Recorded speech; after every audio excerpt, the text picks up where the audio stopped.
What is up, guys? So it is Thursday and I'm back with a Wood Colossus video. If you have not seen my other videos, one suggestion I have is it's probably a good idea if we get at least one free Colossus weekend. So message 433 because you know, some people will you'll probably need to try out a few different teams to see what works for you on these Colossi. And I just think it's a good idea. So if you look at the skill sets on this guy, you can kind of see that he's very similar to the Fire Colossus. So he's got a lot of, he's built to deal a lot of physical damage. And the way they're kind of moving is that if they deal a lot of physical damage, they're also susceptible to a lot of physical damage. So this guy is definitely another one where you need a lot of damage, which is good because a lot of fire monsters are great attackers.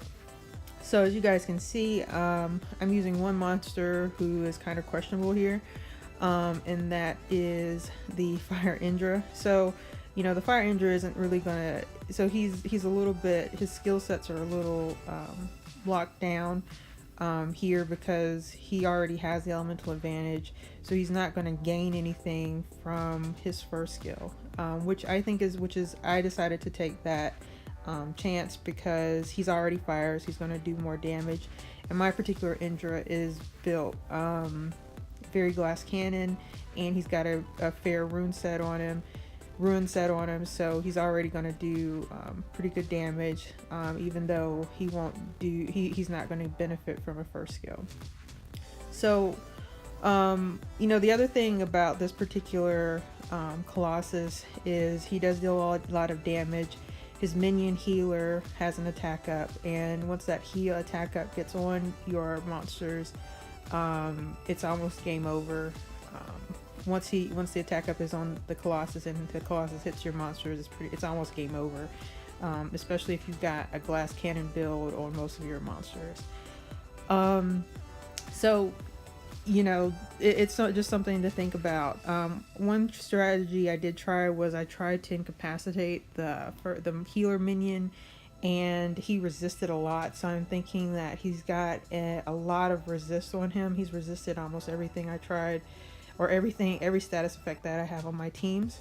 So I'm not sure if trying to control the minion is actually the healer minion is viable. He's also very tanky, so it seems to be very hard to kill him first. So I think the best strategy for this guy is to basically focus down on the Colossus first. And so of course you want to manual it. You need a death break him, because his resist seems to be fairly low, and just focus him down as much as you possibly can until you beat him. And that means, you know, having a good number of attacker monsters. Also, I think good monsters to have who are not particularly attackers but better status effectors are your Fire Yuki and the Fire Neza. Mainly because the Fire Yuki's you can super evolve her, and she's got a really good death break. And then the Fire Neza is not bad here because you can get an attack down on him.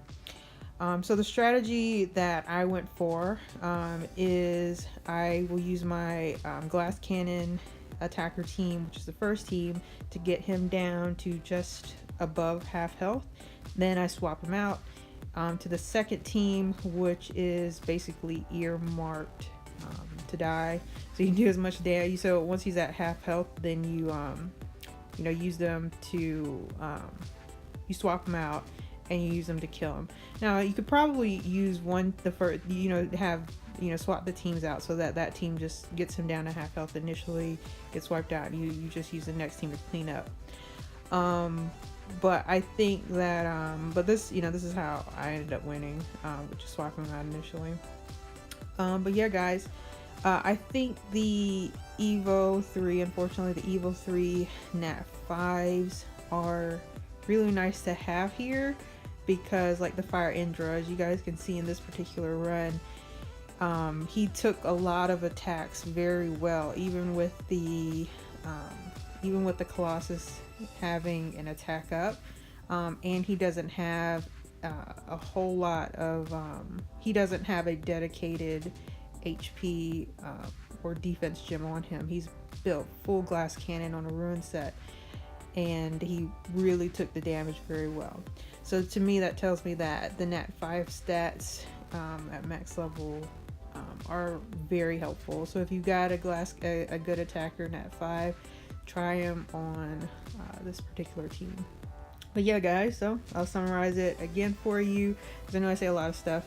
But what you want to do is def break the Colossus, focus only on the Colossus, def break him, get him down to just above half health, swap out your team, and let the second team take the damage from his half health AoE attack, and then they'll probably be wiped out, and you get in your next team, which has your better attackers, which might be a little more survivable with your Nat5s, and let them whittle away at his health until he is down, and just hope and pray that he doesn't deal too much damage to you.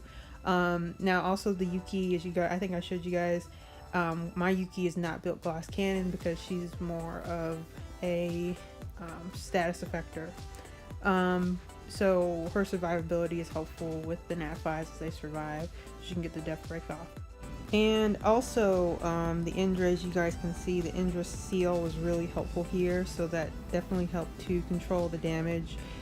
He wasn't able to get his Predator off, so it does look like seal is a viable option here to help reduce your damage. And that is the Wood Colossus video. I hope this has helped you guys. If you liked the video, like the video, subscribe to the channel if you have not, and I will see you next time.